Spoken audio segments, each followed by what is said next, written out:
All right, you asked for it, you're getting it. We've covered bending, animals, customs, spirits, and now, in our second installment of our timeline series, we're diving into the events of Avatar the Last Airbender. And I'm not talking an Ember Island Player recap. We're getting into all those tasty plot points. So grab some cactus juice and let's yip yip our way into this epic storyline. I'm Kris Carr. Here's your crash course in the Avatar the Last Airbender timeline.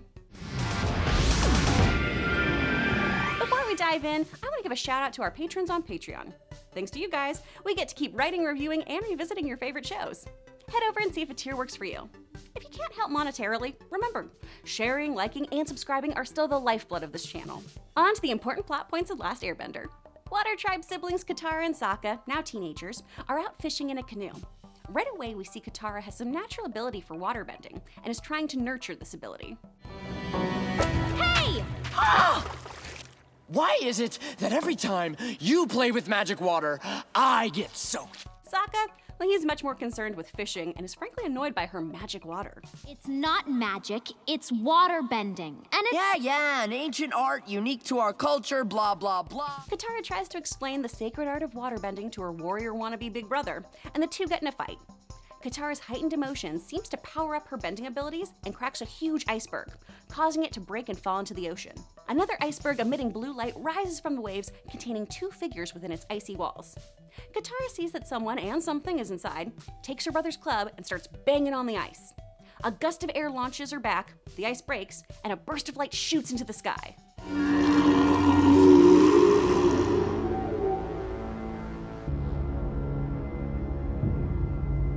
Finally.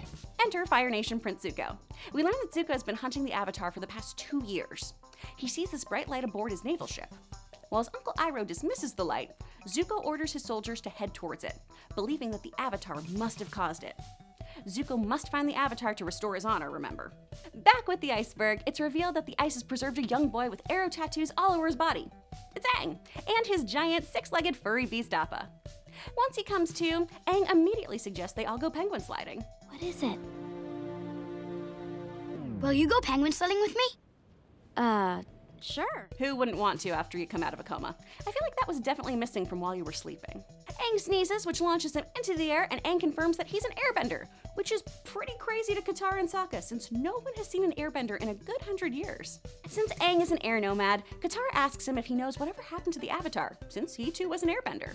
Aang gets really weird about this question, leaving Katara to drop it, and our little bald boy looking very guilty. What happened to the Avatar? No. I didn't know him. I mean, I knew people that knew him, but I didn't. Sorry. When Aang meets the other members of the Water Tribe, we learn that the men have gone off to fight against the Fire Nation, leaving women and children behind. Sokka has become a sort of commander to these children and is trying to teach them what he thinks it means to be a warrior. Aang and Katara end up accidentally setting off a Fire Nation booby trap, alerting Zuko to their precise location. Sokka believes Aang did this on purpose to signal the Fire Nation and banishes him from the tribe. Katara is outraged by this decision since she knows Aang didn't mean to call the Fire Nation and had her heart set on him introducing her to a waterbending master to hone her skills. Aang leaves, not wanting to cause any more trouble and respect the wishes of the tribe. Sokka readies his child warriors for battle. This isn't so much of a battle though, as Zuko basically tossing Sokka out of his way. Zuko demands the tribe give him the location of the Avatar or face deadly consequences. Zuko expects the Avatar to be an old man, obviously, since he's been missing for 100 years. So he's very surprised when a 12-year-old boy barges in claiming to be the Avatar. Looking for me? You're the airbender? You're the Avatar? Aang? Aang says he'll go with Zuko, so long as his surrender ensures the safety of the people of the tribe. Zuko agrees, and Aang leaves with him. Katara and Sokka, with the blessing of their grandmother Kanna, go after Aang on his trusty beast Appa. Back on Zuko's ship, Aang is already angling to get out of this jam. Aang battles Zuko and the other members of his crew as he tries to escape. As Aang happily watches Appa and his friends appear to help him, Zuko knocks him unconscious over the side of the ship. Aang is sent into the Avatar state and waterbends himself to safety, and uses this bending practice to wash Zuko and his crew off the boat.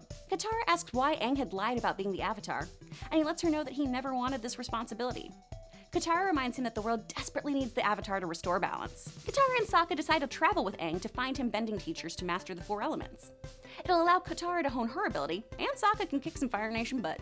You can master waterbending. We can learn it together. And Sokka, I'm sure you'll get to knock some firebender heads on the way. I'd like that. I'd really like that. Aang suggests they travel to the Southern Air Temple, where he lived with his friends and mentor Gyatso. Katara is very hesitant to go there, and gently reminds Aang that there may be no one there. When they arrive, Aang comes across Gyatso's skeleton surrounded by Fire Nation soldiers. Now this implies that Gyatso took out a great number of the Fire Nation forces, but ultimately lost his life in the battle with them. Aang finally sees that the Fire Nation did seek to eradicate his people. His friends let him know that they'll be his family now, and that he's not alone. This episode, the Southern Air Temple, is the first time in the series we actually see an Agni Kai, as Zuko battles Commander Zhao for the right to track the Avatar. Zuko wins. After dealing with the heartbreak of what happened to his people, Aang takes Katara and Sokka to Kyoshi Island for some good old-fashioned giant koi fish riding. There, they meet a group of female warriors. Aang says that he's the reincarnation of Kyoshi's Island's founder, Avatar Kyoshi, so the village welcomes him warmly. The Avatar. Now, check this out.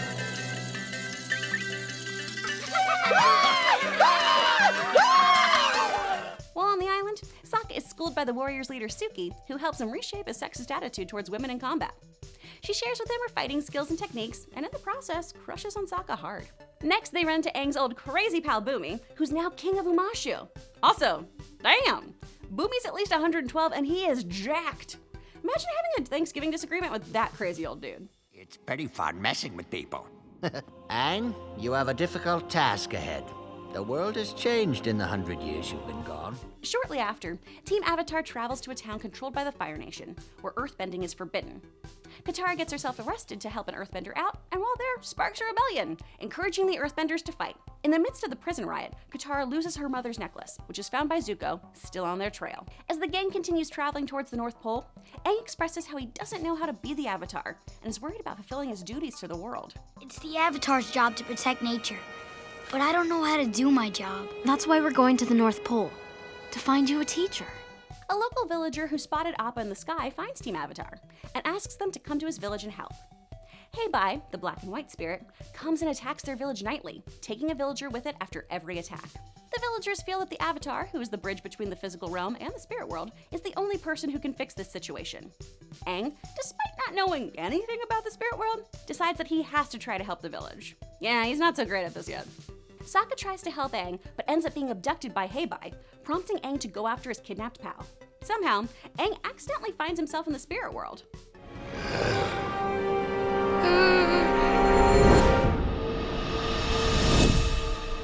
You're Avatar Roku's animal guy. While there, he meets Avatar Roku's dragon, who lets him know that on the winter solstice, Aang will be able to communicate with Roku. The dragon drops Aang back off at his body, which is perched above a statue of a bear. Aang returns to the village, once again meets up with Heibai, but this time connects with the gentle bear forest spirit that resides within this angry beast. All the missing villagers, including Sokka, are returned, and Aang fills his friends in on this opportunity to speak with Avatar Roku. I also would like to note that while this important spiritual quest is happening, Zuko takes a break to save his uncle Iroh, who was captured by Earth Kingdom soldiers and forced to ride a chocobo. Surrender yourselves. It's 5 against 2. You're clearly outnumbered. That's true. But you are clearly outmatched. Not only does it show us how much Zuko does care for his uncle, but we also learn a bit more about the Dragon of the West, his siege on Earth Kingdom City Ba Sing Se, and he's not just some doddering old coot. Iroh is a crafty SOB. Also, Iroh is so spiritual that he's the only person who sees Aang in spirit form. Back to Team Avatar, they travel to the Fire Temple in order to allow Aang to speak with Avatar Roku. There, Aang is shocked to learn that the Fire Sages, which guard the temple, are no longer loyal to the Avatar, but rather to the Fire Nation. Which, it's been 100 years and the Fire Nation murders people, so, I kinda get it. But there is one sage who remains loyal and aids our team in getting to Roku's statue. Aang reaches the sanctuary and speaks with Roku, who informs the young Avatar about Sozin's Comet. Sozin's Comet, named after Fire Lord Sozin, gave the Fire Nation the power to start the 100-Year War and will give them the power surge they'll need to finish it finally and fully control all of the nations. If he succeeds, even the Avatar won't be able to restore balance to the world. You must defeat the Fire Lord before the comet arrives. It is imperative that Aang master all the elements and battle the reigning Fire Lord Ozai prior to the comet's arrival. Remember that doucher Zhao? Well, he gets promoted to Admiral and captures Aang. Aang manages to escape with the help of a masked warrior wielding dual blades. It's revealed that behind this blue mask is actually Prince Zuko, leading Aang to wonder if circumstances were different. Could those two be friends?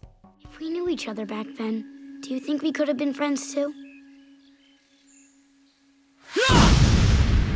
So we'll take that as a no, but promising development, right? The next bit of our adventure I'd like to take note of is when Team Avatar hits the Fire Days Festival and is introduced to Zhang, a firebender who has rejected the Fire Nation. Initially, Zhang absolutely refuses to teach Aang firebending. Then, Avatar Roku appears before Zhang in a vision, so firebending classes it is! I have mastered the elements 1,000 times in 1,000 lifetimes. Now, I must do it once again. You will teach the Avatar. However, while practicing, Aang accidentally burns Katara. She, through a newfound ability, is able to heal herself. Still, Aang vows to never firebend again. That pain-in-the-butt Zhao shows up, trying to cause trouble and bring in Aang. Aang, utilizing the teachings of Zhang on self-restraint, manipulates Zhao into destroying his own fleet. Team Avatar resumes their original mission of getting to the North Pole to find a waterbending teacher for both Aang and Katara. They're warmly welcomed by the Northern Water Tribe and are thrown a feast to celebrate their arrival. This is where Sokka first meets Princess Yue, who he immediately falls head over heels for. Yue feels the same, but is already engaged to someone else. When it comes time to learn waterbending from a master, Master Pakku refuses to teach Katara since she's a woman. Aang decides he can just teach Katara in secret, but the two are caught and Pakku refuses to teach either of them. Determined to be taught and ditch this sexist custom, Katara challenges Pakku to a waterbending battle. You are an excellent waterbender. But you still won't teach me, will you? No.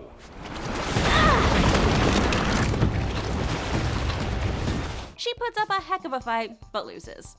At the end of their battle, Pakku realizes that Katara is the granddaughter of his lost love Kana, who he was engaged to when they were younger. Because of this connection and Katara's obvious skills as a bender, Pakku changes his tune and takes back Katara and Aang as his pupils. Meanwhile, Zhao readies to mount an attack against the Northern Water Tribe. While out riding on Appa, Sokka and Yue see the fleet of Fire Nation ships making their way toward the North Pole. They warn everyone and prepare for battle. On the Fire Nation side of things, Zhao had previously learned that Zuko was the masked fighter who had previously saved the Avatar and vowed to hunt him down for his traitorous ways. Unbeknownst to him, Zuko was aboard the ship the whole time, disguised as a soldier. As night approaches, Iroh warns Zhao that he should call off his attack since waterbenders gain strength from the moon. Zhao assures him that he has a plan to account for that. Strength comes from the spirit of the moon. Our life comes from the spirit of the ocean. They work together to keep balance. The spirits. Believing the spirits could aid their cause, Aang has Yue bring him and Katara to the Spirit Oasis, the most spiritual place in all of the North Pole. There, he finds a pond with 2 koi fish inside it. Aang meditates, entering the spirit realm to seek the guidance of the spirits. During this time, Zuko has gotten away from the Fire Nation ship and slipped into the North Pole undetected. He barges into the Spirit Oasis, battles Katara, and takes Aang's body, while Spirit is still deep in the spirit realm.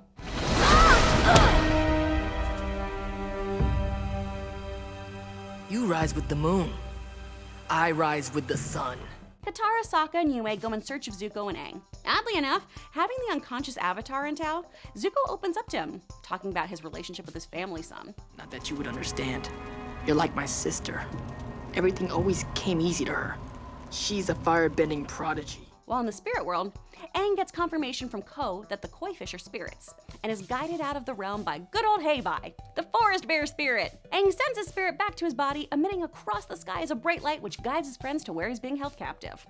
They grab Aang and speed back to the oasis to help save the spirits. Unfortunately, Team Avatar is too late, and Zhao kills Tui, the physical form of the moon spirit. Iroh previously pleaded with Zhao that doing this would upset the balance of the world, so when Zhao still carried out this crime, Iroh attacks against him.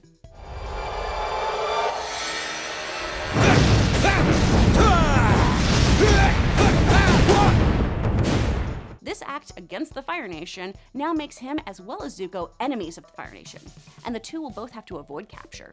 La, the spirit of the ocean, fuses with Aang in the Avatar state, and the two take on the attackers from the Fire Nation. Princess Yue decides it's her duty to sacrifice her life to restore balance and aid the moon spirit since it saved her life when she was a baby. Yue becomes the moon and ascends to the sky. La, obviously pissed that Zhao killed Tui, goes after him. Now, despite being restored by Yue, La isn't letting this go and drags Zhao into the depths of the ocean as punishment. After the battle, members of the Northern Tribe make plans to reunite with their sister tribe. Pakku places Katara in charge of Aang's waterbending training. What about Aang? He still needs to learn waterbending. Well, then he better get used to calling you Master Katara. Iroh and Zuko reunite on a catamaran, and Team Avatar sets off on another adventure. Meanwhile, over in the Fire Nation, Lord Ozai informs his daughter Azula about Iroh and Zuko's failures. Iroh is a traitor, and your brother Zuko is a failure. I have a task for you. End of Book 1. Book 2, Earth. After the events of the Siege of the North, Aang, Sokka, and Katara head to Omashu, where Aang hopes his friend King Bumi will teach him earthbending. Earth Kingdom General Fong has different plans, though, and tries to figure out how to trigger the Avatar State, thinking it could be used to defeat the Fire Lord. So it's decided then. I'll help you figure out how to get into the Avatar State, and then you'll face your destiny. We already have a plan. Aang's pursuing his destiny his way. Yeah, der Fong. Both the Avatar do his Avatar thing, okay? Fong repeatedly fails to trigger the Avatar State, so he decides to fake Katara's death so that'll give Aang the right nudge. Wrong move, man. Aang nearly destroys the base. Team Avatar decides to go to Omashu alone because screw Fong. In B-Plot Town, Zuko and Iroh are visited by Azula, who lies and says that the Fire Lord wishes they return home. Before they depart, however, they discover that this is all just an elaborate ruse to imprison them and the two escape.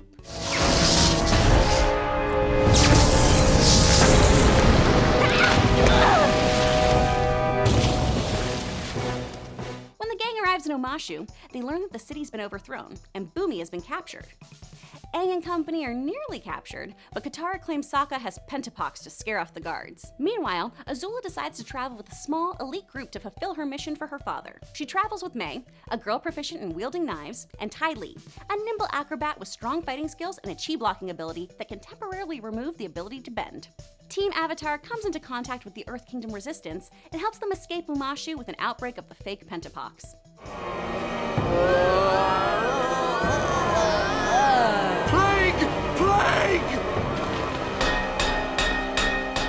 Then what feels like a random subplot pops up with Mobo and a baby, but this baby is actually the governor's son and Mei's little brother. So Dad thinks the resistance has kidnapped his child. They work out an exchange option, Bumi for baby Tom Tom. Of course, Azula doesn't go through with this trade and attacks.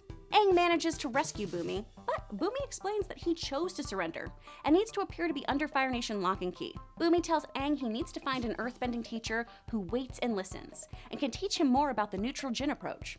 Neutral Jin is the key to earthbending. It involves listening and waiting for the right moment to strike. Aang returns the baby and they GTFO out of the town formerly known as Omashu, now dubbed New Ozai. Aang and the gang continue traveling through the Earth Kingdom, coming across Swamp Tribe members and Avatar Day celebrations until they end up at an earthbending tournament. There, an incredible blind bender, Toph, is kicking a major butt. What's really interesting is during Aang's time in the swamp, he had a vision of this very girl. Despite her insane abilities, Toph's family is incredibly protective and refuses to allow her to be Aang's instructor and forbids her from competing in any other bending fights.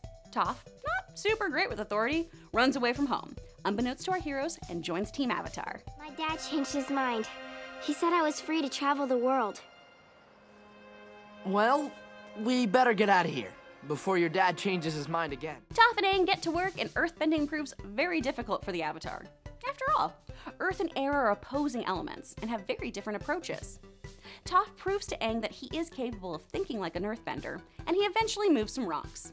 Meanwhile, Zuko asks Iroh to show him how to redirect lightning so he'll be better at fighting his sister Azula. Iroh tells Zuko he must learn from the other bending art forms. Zuko struggles, and Iroh suggests that Zuko's inner turmoil is keeping him from being successful, and until he overcomes his feelings of shame, he won't be able to master this technique. It is important to draw wisdom from many different places. If we take it from only one place, it becomes rigid and stale. Team Avatar continues journeying and are led to a hidden library in the desert. Inside, Sokka finds a text that tells of a firebending weakness that could stack the odds in their favor: the date of an upcoming solar eclipse, an event that would essentially remove the Fire Nation's ability to firebend. The head librarian in spirit running this library, Wan Shi-tong, refuses to let them leave with this knowledge and buries the library once more. The team narrowly escapes, but while all this is happening, Appa is captured by nearby sand people. No, sorry, sandbenders.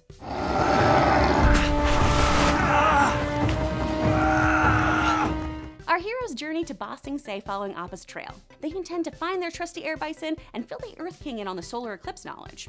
However, they're kept from meeting the Earth King by their tour guide, Ju Di. When they finally get around her by sneaking into a palace party, they're thwarted by the secret police known as the Dai Li and their leader, Long Feng. Long Feng has made sure no one mentions the war in Ba Sing Se, and when Aang threatens to tell everyone, Long Feng counters saying that Aang may never see Appa again. He then asks Judy to take their esteemed guest back, but gasp, it's a totally new Judy! Longfen is a shady mother, y'all. In Zuko Iroh territory, our two Fire Nation dudes are laying low and acting as refugees working in a tea shop, and trying to avoid being ousted as firebenders. Aang remembers he's the mother-flippin' Avatar, and he's had enough of Ba Sing Se and its rules. So, the team rallies to find Appa. During their search, they meet some familiar faces and learn that these people have been kept in a secret prison and brainwashed. The Dai Li is constantly re-educating anyone who goes against the wishes of Long Feng. Just like how Judy Prime shows back up acting like everything's cool, or Jet the Freedom Fighter has totally turned a new leaf. While wandering the spooky hidden prison, the gang sees all the Judys in training, which is creepy as hell, and Jet is some sleeper cell agent of Long Feng's and goes all Winter Soldier. Jet is reminded of who he is and turns on Long Feng, who mortally wounds him. Do it! Do it now!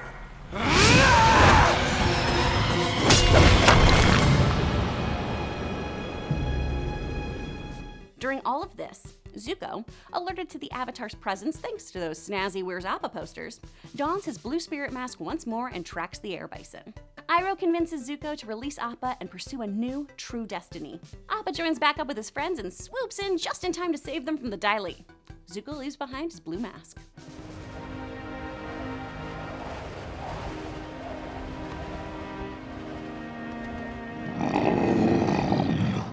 With their trusty bison back by their side, Team Avatar breaks into the Earth King's palace so they can tell him about the war that's been going on for the past 100 years and has been kept hidden from the monarchy. It takes a lot to convince the king, but they eventually do, and Long Feng is arrested for treason. Zuko comes down with an illness, which Iroh attributes to Zuko's inner turmoil in trying to settle into a new destiny. He also just did a lot of fighting and climbing in and out of sewers, but yeah, destiny sickness. Aang learns that a guru is living at the Eastern Air Temple and believes he can teach Aang how to control the Avatar state. The team has to split up for other various journeys before Aang can tell Katara that he's in love with her. I've been wanting to say it for a long time. What is it, Aang? Katara, All right, who's ready to get going on a little men-only man trip? As they're leaving, Azula, Mai, and Ty Lee, disguised as Kyoshi warriors, infiltrate the Earth Kingdom. Toph, thinking she's going to meet her mom, is abducted by her former wrestling contact and her former bending teacher to be returned to her family. Zuko and Iroh move to a better ring of Ba Sing Se and open a tea shop. And Zuko has a way better attitude thanks to his metamorphosis sickness. Aang drops off Sokka to catch up with his dad and the rest of the Water Tribe. Katara stumbles upon Zuko and Iroh when she goes to get some tea. She runs to warn the Kyoshi warriors, still not knowing it's Azula and her girl gang, and they immediately knock her out and plan on going after Zuzu. I'll be sure to let him know.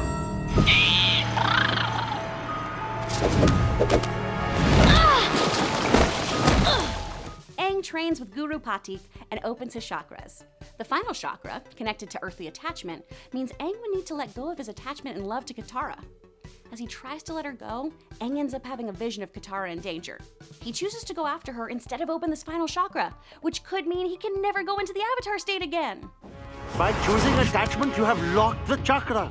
If you leave now, you won't be able to go into the Avatar state at all. Toph, encased in metal, figures out how to bend freaking metal! Aang scoops up Sokka and Toph, and they head off to save Katara. Azula plays Long Feng, tricking him into believing she's working with him, not manipulating him and using the Dai Li for her own coup. Team Avatar teams up with Iroh after Azula imprisons both Katara and Zuko. This is the first time the two have been in a one-on-one situation. Zuko opens up to Katara about pursuing his own destiny, and she even offers to heal his scar with special water from the Spirit Oasis. Iroh and Aang also get to connect, which is wonderful.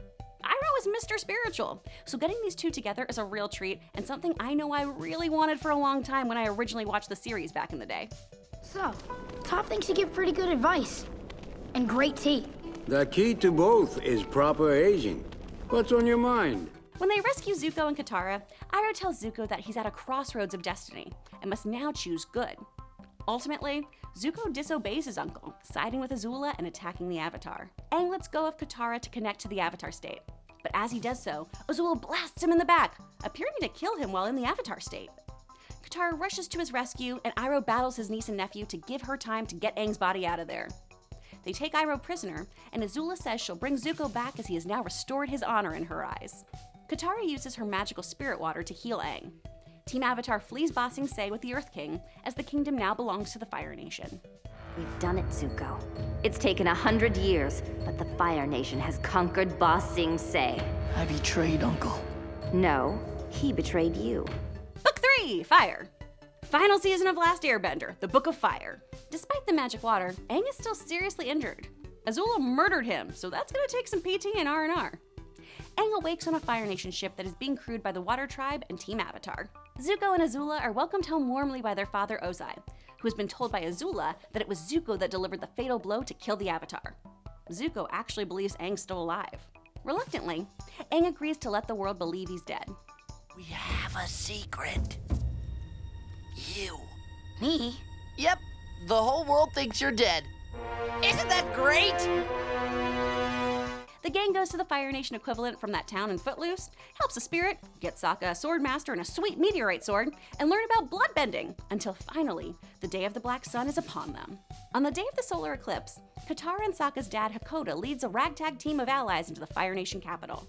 Despite Aang believing he won't be able to enter the Avatar state since Azula struck him down while unlocking his 7th chakra, he is confident that he can take on Ozai regardless. After all, with the eclipse, Ozai won't have his bending powers, and Aang will still have his various bending abilities. Aang, realizing this could still be a dangerous day, decides this is the moment to let Katara know how he feels, so he gives her a big, confident smooch and glides on out of there. And honestly, well done, kid, that was hella smooth.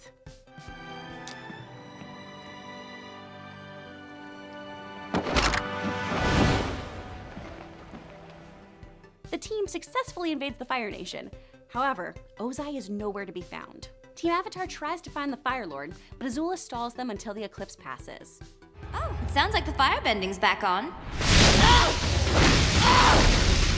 In Redemption Storyland, Zuko confronts his father and swears that he will now aid the Avatar. Ozai uses his tried and true method of parenting, abuse, and attempts to murder his kid with lightning. Iroh, who's been getting swole in prison, escapes and disappears. Where's my uncle? He's gone. He busted himself out. I've never seen anything like it. He was like a one-man army. The elders of the invasion forces are captured by the Fire Nation, but Team Avatar is able to escape on Appa and flee to the Western Air Temple, with Zuko in pursuit, hoping to pledge his allegiance to them. So the gang makes it to the Air Temple to regroup. Zuko arrives shortly after in his hot air balloon and begins practicing his speech to Team Avatar, asking for their forgiveness and to allow him to pledge himself to their cause and teach Aang firebending. Zuko enters Team Avatar's camp and is understandably met with a lot of hostility. Except from Appa, who gives Zuko a bunch of bison kisses. Zuko apologizes for all his wrongdoings, attacking the tribe, trying to kidnap Aang, sending an assassin. I'm gonna try to stop. Wait, you said Combustion Man after us? Well, that's not his name, but... Oh, sorry. I didn't mean to insult your friend. And the group tells Zuko that he can take a hike, even after he offers himself as a prisoner. Toph tells everyone that Zuko was being sincere, and perhaps if a fire teacher shows up on a silver platter, they should consider putting their differences with him aside. Aang needs a firebending teacher. We can't think of a single person in the world to do the job. Now one shows up on a silver platter, and you won't even think about it? Sparky Sparky Boom Boom Man shows back up on the scene, and Zuko rescues the team, proving his loyalty. Katara, however, is still not sold on Zuko's turn towards good. Zuko and Aang travel to the land of the Sun Warriors to learn more about firebending. The freshly grown Team Avatar sets out to save their friends who are imprisoned by going to the Boiling Rock, a high-security Fire Nation prison. Zuko says that's where most war criminals are kept, so he and Sokka make a plan to free Hakoda. At the prison, they find Suki. And just as they plan their escape, they see that Hakoda has just been brought aboard. They decide to kidnap the warden and cause a riot, but their plan gets thrown off when Mai, Ty Lee, and Azula visit the prison. Mai helps Zuko escape, Azula attacks her, but is stopped by Ty Lee, and Azula throws both her friends in prison for their betrayal. Come on, let's get out of here. Our heroes make it back to the Western Air Temple and are reunited with their family and friends. What is going on? Where did you go? We kind of went to a Fire Nation prison. As Aang learns more about firebending, Katara and Zuko find a way to bond. Revenge! Zuko believes he knows who killed Katara's mother, and they track the Southern Raider responsible. Katara bloodbends him, but ultimately decides to spare the man's life.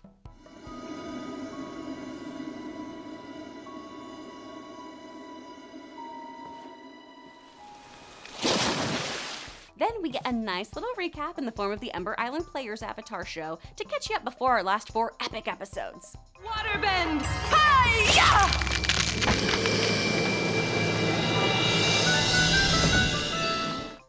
tries to take on Fire Lord Ozai, but is unwilling to kill him. The rest of his friends implore him to reconsider, as Ozai is obviously prepared to kill for his cause.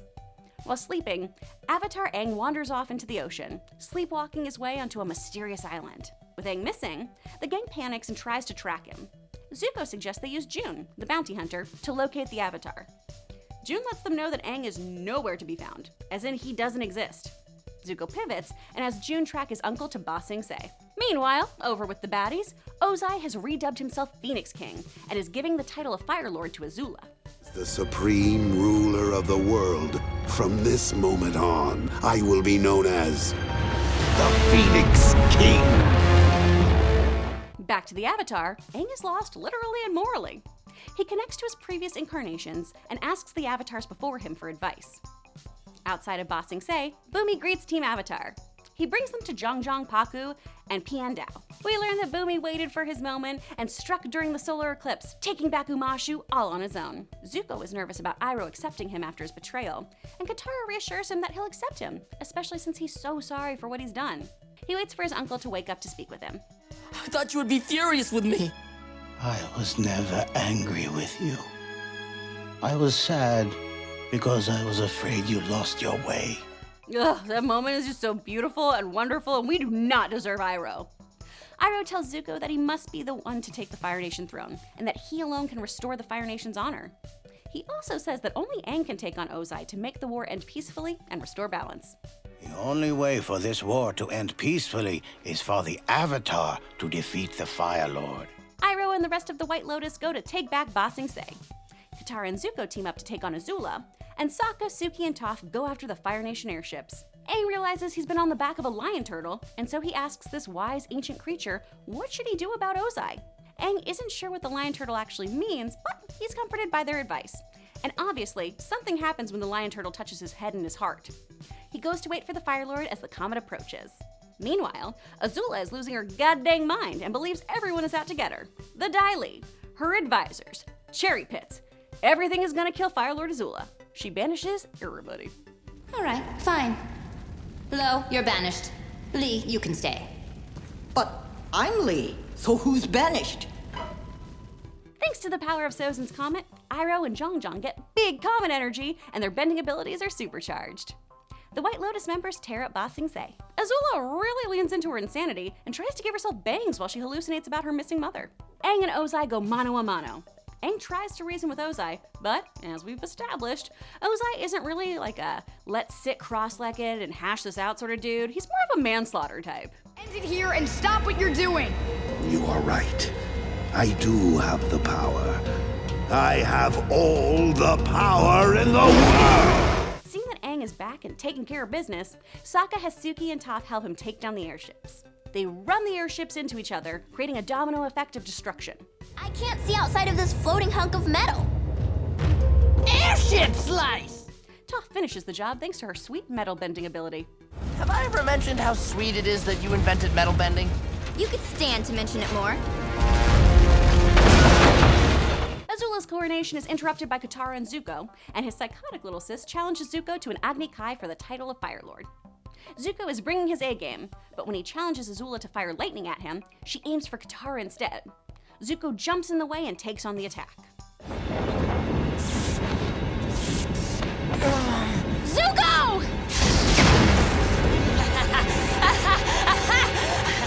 Back at the Avatar Fire Lord throwdown, Aang is still unwilling to kill Ozai, and thus is losing this fight. Aang panics and encases himself in rock, hiding himself from the Fire Lord's attacks. Remember how Aang couldn't access the Avatar state?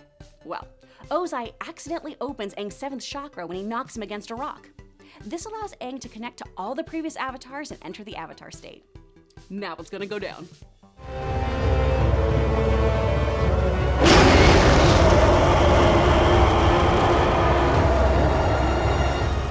Back at Fire Nation Capital, Katara takes on Azula herself as Zuko tries to recover from the lightning strike. Katara tricks Azula to fighting her over a sewer grate and freezes the two of them over it. Using her bending, Katara moves around Azula, chaining her to the grate before unfreezing her. Katara heals Zuko's injuries, and Azula, finally, completely snaps, crying uncontrollably and spitting out fire.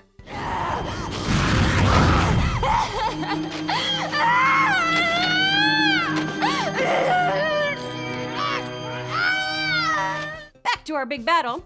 Rather than killing Ozai, Aang weakens the Fire Lord and traps him in rocks. He then reflects on what the lion turtle said and learns how to tap into bending energy. He removes Ozai's ability to bend permanently.